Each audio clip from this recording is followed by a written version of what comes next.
예레미야서 32장. 유다의 회복을 알리는 상징적 행위. 유다 임금 치드키야 제10년 곧 느부갓네자르 제18년에 주님께서 예레미야에게 내리신 말씀.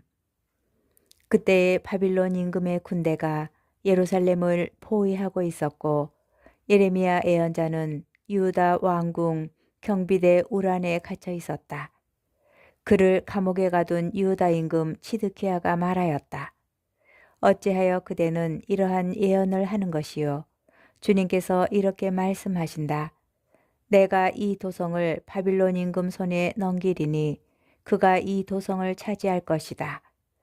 유다 임금 치드키야도 칼디아인들 손에서 빠져나가지 못하고 반드시 바빌론 임금 손에 넘겨져 그와 직접 말하면서 그의 얼굴을 마주보게 될 것이다. 그가 치드키야를 바빌론으로 데려가면 치드키야는 내가 찾을 때까지 그곳에 있게 될 것이다. 주님의 말씀이다. 너희가 칼데아인들에게 맞서 싸워도 이기지 못할 것이다. 그러자 예레미야가 말하였다. 주님의 말씀이 저에게 내렸습니다. 너의 숙부 살룸의 아들 하나무엘이 너에게 와서 구원자 권한이 너에게 있으니 아나톳에 있는 나의 밭을 사다오 하고 말할 것이다. 과연 주님의 말씀대로 내 사촌 하나무엘이 경비대 우란으로 저를 찾아와 말하였습니다. 베냐민 지방 아나톳에 있는 내 밭을 사게 그 밭의 소유권은 자네 것이고 구원자 권한도 자네에게 있으니 그것을 자네가 사게. 그때 저는 이것이 바로 주님께서 하신 말씀이라는 것을 깨달았습니다. 저는 아나톳에 있는 제 사촌 하나무엘에게서 밭을 사기로 하고 은 17세겔을 달아 그에게 주었습니다. 저는 계약서에 서명하고 봉인한 다음 증인들을 세우고 그 은을 저울에 탄 것입니다. 저는 규정과 조건을 담아 봉인한 매매 계약서와 봉인하지 않은 계약서를 받았습니다. 그런 다음 저는 사촌 하나무엘이 보는 앞에서 매매 계약서에 서명한 증인들이 보는 앞에서 그리고 경비대 우란에 앉아있던 모든 유다인이 보는 앞에서 매매 계약서를 마으세야의 손자이며 네리야의 아들인 바룩에게 넘겨주었습니다. 그러면서 저는 그들 앞에서 바룩에게 당부하였습니다. 만군의 주 이스라엘의 하느님께서 이렇게 말씀하십니다. 이 계약서들 곧 봉인한 매매 계약서와 봉인하지 않은 계약서를 오랜 세월 보관할 수 있도록 옹기 그릇에 넣어라. 만군의 주 이스라엘의 하느님께서 이렇게 말씀하십니다. 사람들이 이 땅의 집과 밭과 포도원들을 다시 사게 될 것이다. 저는 네리야의 아들 바룩에게 매매 계약서를 넘겨주고 나서 주님께 이렇게 기도하였습니다. 아, 주 하느님, 당신께서는 큰 권능과 뻗은 팔로 하늘과 땅을 만드셨으니 당신께는 어려운 일이 하나도 없습니다. 자해는 천대에 걸쳐 보여주시지만 조상들의 죗값은 다음 자손들에게 갚으십니다. 위대하시고 전능하신 하느님, 당신 이름은 만군의 주님이십니다. 계획하시는 일이 위대하시고 하시는 일이 거창하신 분, 눈을 드시어 사람들의 모든 길을 살피시고 저마다 제 길과 제 행실의 결과에 따라 갚아주시는 분이십니다. 당신께서는 이집트 땅에서 표징과 기적들을 일으키셨고 오늘까지도 이스라엘과 사람들 가운데 그 일을 계속하시어 이처럼 당신 이름을 떨치셨습니다. 당신께서는 표징과 기적들, 강한 손과 뻗은 팔, 그리고 무서운 공포로 당신 백성 이스라엘을 이집트 땅에서 이끌어내셨습니다. 당신께서는 그 조상들에게 주시겠다고 맹세하신 땅, 젖과 꿀이 흐르는 이 땅을 그들에게 주셨습니다. 그들이 들어와 이 땅을 차지했지만 당신 말씀을 듣지 않고 당신 가르침에 따라 걷지 않았으며 당신께서 실행하라고 명령하신 모든 것을 실천하지도 않았습니다. 그리하여 당신께서는 그들에게 이 모든 재앙을 불러들이셨습니다. 도성을 점령하기 위하여 공격 축대들이 쌓아 올려졌고 마침내 칼과 굶주림과 흑사병 때문에 이 도성은 이곳을 공격하는 칼디아인들의 손에 넘어갔습니다. 당신께서 말씀하신 것이 그대로 이루어졌고 그것을 당신께서 보고 계십니다.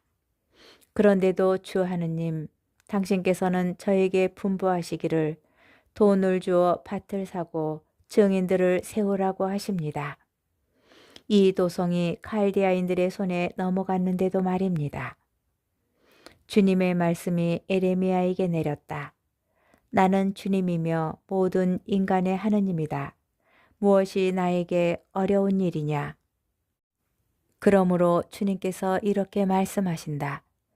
내가 이 도성을 칼디아인들의 손과 바빌론 임금 네부카드네자리의 손에 넘기겠다. 그러면 그가 이 도성을 차지할 것이다. 이 도성을 공격하는 칼디아인들이 들어와 이 도성에 불을 지르고 그곳을 태울 것이다. 지붕 위에서 바알에게 향을 피우고 다른 신들에게 술을 부어 바쳐 나를 분노하게 한 집들도 태울 것이다. 사실 이스라엘 자손들과 유다 자손들은 젊은 시절부터 내가 보기에 나쁜 짓만 저질러 왔다. 이스라엘 자손들은 자기네 손으로 만든 것들로 나를 분노하게 할 뿐이다. 주님의 말씀이다.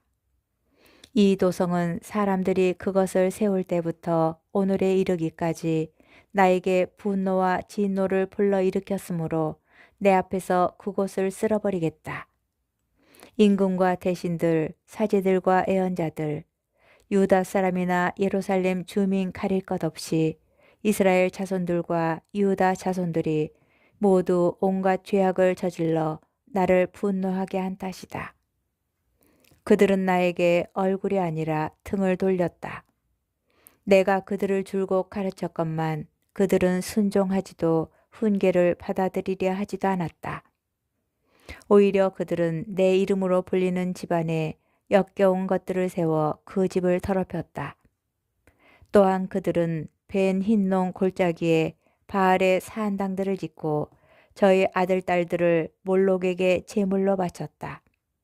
이런 일은 내가 그들에게 명령한 적도 없다. 유다에게 이따위 역겨운 일을 저질러 죄짓게 할 생각은 내 마음에 떠오른 적도 없다. 그러므로 이제 주 이스라엘의 하나님께서 이 도성을 두고 말씀하신다. 너희는 이 도성이 칼과 굶주림과 흑사병으로 바빌론 임금 손에 넘어갔다고들 한다.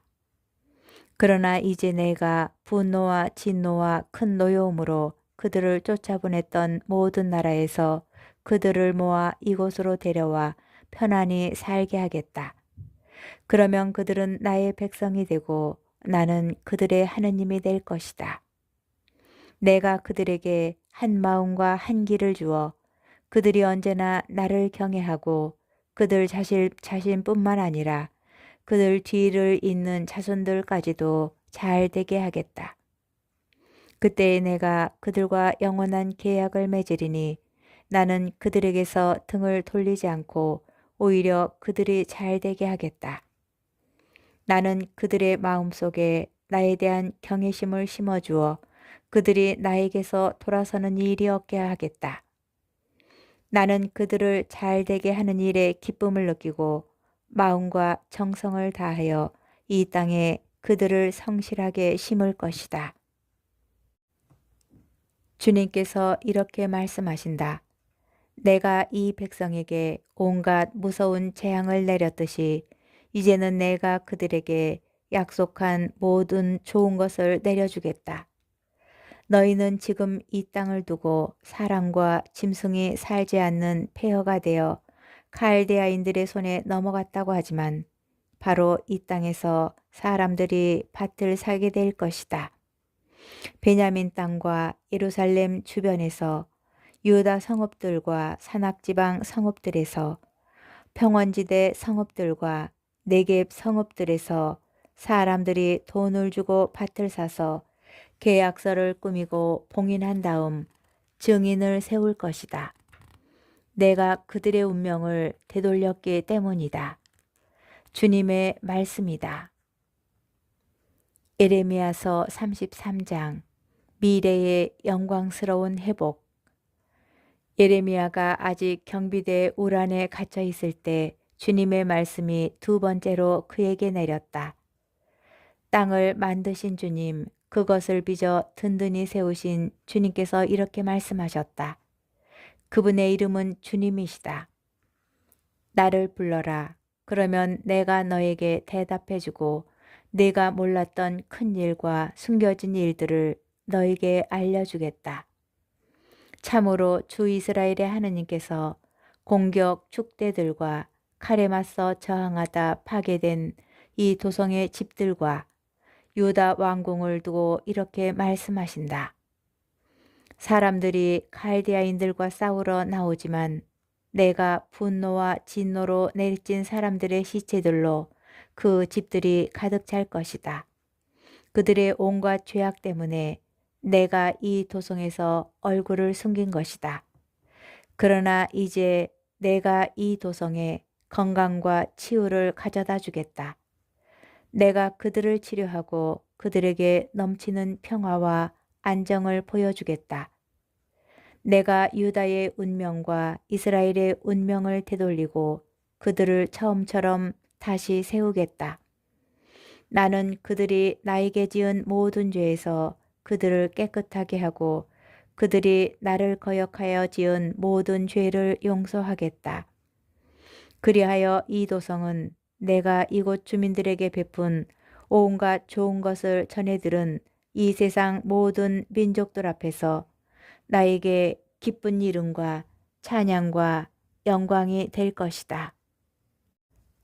이 도성을 위하여 내가 몸소 마련한 온갖 좋은 것과 온갖 평화를 보면서 그들은 두려워하고 떨게 될 것이다. 주님께서 이렇게 말씀하신다. 이곳을 두고 너희 스스로 사람이나 짐승도 없는 폐허라고 하는 소리가 아직도 들리는구나. 그러나 사람이나 주민이나 짐승이 살지 않던 유다의 성읍들과 예루살렘의 거리마다 기쁜 소리와 즐거운 소리, 신랑 신부의 소리와 만군의 주님을 찬송하여라. 참으로 주님께서는 선하시고 그분의 자애는 영원하시다 하고 말하는 사람들의 소리가 들릴 것이다. 그들은 주님의 집에 감사의 제물을 바치면서 그렇게 말할 것이다. 내가 이 땅의 운명을 처음처럼 되돌릴 것이기 때문이다. 주님이 말한다. 만군의 주님께서 이렇게 말씀하신다. 지금은 사람도 짐승도 살지 않는 황폐한 이곳과 모든 성읍에 목자들이 양떼를 쉬게 할 목장이 다시 생겨날 것이다. 산악지방 성읍들과 평원지대 성읍들, 네겝 성읍들과 베냐민 땅, 예루살렘 주변과 유다 성읍들에는 수를 세는 이의 손밑으로 양들이 다시 지나갈 것이다. 주님이 말한다. 보라, 그날이 온다. 주님의 말씀이다. 그때에 나는 이스라엘 지방과 유다 집안에게 한 약속을 이루어 주겠다. 그날과 그때에 내가 다윗을 위하여 정의의 싹을 돋아나게 하리니 그가 세상에 공정과 정의를 이룰 것이다. 그날에 유다가 구원을 받고 예루살렘이 안전하게 살 것이다. 사람들은 예루살렘을 주님은 우리의 정의라는 이름으로 부를 것이다. 주님께서 이렇게 말씀하신다. 이스라엘 집안의 왕좌에 앉을 사람이 다윗에게서 끊어지지 않을 것이다. 레위 지파 사제들 가운데에서도 날마다 내 앞에서 번제물을 바치고 곡식 제물을 태워 바치며 희생 제물을 바칠 사람이 끊어지지 않을 것이다. 주님의 말씀이 에레미야에게 내렸다. 주님께서 이렇게 말씀하신다. 너희가 낮과 맺은 내 계약을 깨뜨리고 밤과 맺은 내 계약을 깨뜨려 낮과 밤이 제때에 오지 못하게 할 수 있다면 나의 종 다윗과 맺은 내 계약도 깨져 그의 왕좌에서 다스릴 아들이 나오지 못할 것이다. 나의 시종들인 레위 지파 사제들과 맺은 계약도 마찬가지다. 셀 수 없는 하늘의 군대와 헤아릴 수 없는 바다의 모래처럼 나의 종 다윗의 후손과 나의 시종들인 레위인들을 풀어나게 하겠다. 주님의 말씀이 에레미야에게 내렸다. 너는 이 백성이 주님께서는 스스로 선택하신 두 가문을 내치셨다고 불평하는 것을 보지 못하였느냐. 그래서 사람들은 내 백성을 멸시하여 그들이 보기에 다시는 한 민족을 이루지 못할 것으로 여긴다. 주님께서 이렇게 말씀하신다. 내가 만일 낮과 밤과 계약을 맺지 않고 하늘과 땅의 질서를 정해놓지 않았다면 야곱과 나의 종 다윗의 후손들을 내치고 아브라함과 이삭과 야곱의 후손들을 다스릴 자들을 다윗의 후손 가운데에서 뽑지도 않을 것이다. 그러나 나는 그들의 운명을 되돌리고 그들을 가엾이 여기겠다.